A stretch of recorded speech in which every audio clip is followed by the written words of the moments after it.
what's written on the website has been said by members of both parties. There's nothing new there. No statements that are new.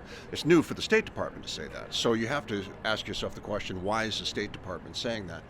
And I think it speaks to a little bit of a difference of the function of the State Department under a Trump administration.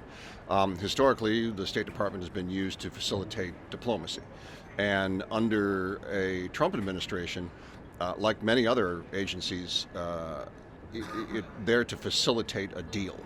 And so it's really about deal making and positioning for a deal.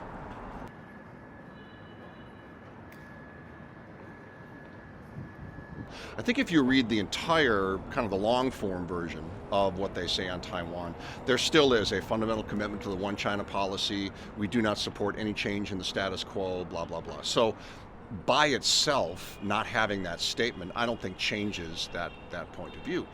But again, it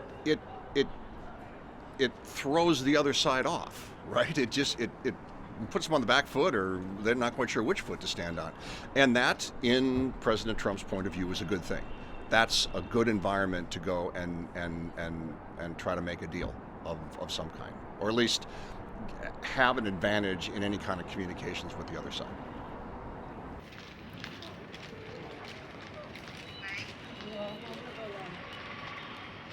The U.S. has been the first responder.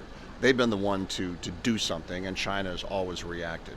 China has fewer options in how it reacts to things, and how it responds. In diplomacy or in anything, we talk about a proportional response. Is it at the same level? Is it the same impact and things like that? And again, because of China's connection with the U.S., connection with the economies of the NATO bloc, they can't necessarily be exactly proportional in that sense. So their response to a widespread tariff could be limitations on certain things, targeted tariffs, things like that. I think they're going to be very careful.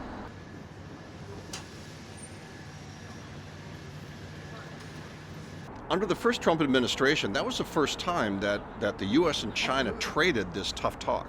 You really hadn't seen that before. And any tough talk was kind of couched in political words and things like that, and came from the U.S. side.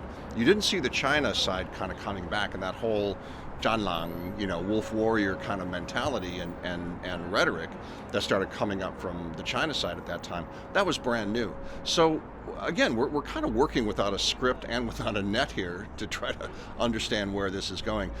But just because there's tough talk doesn't mean that there's not going to be face-to-face. I think the likelihood is still there that they will meet face-to-face. Trump trusts himself face-to-face.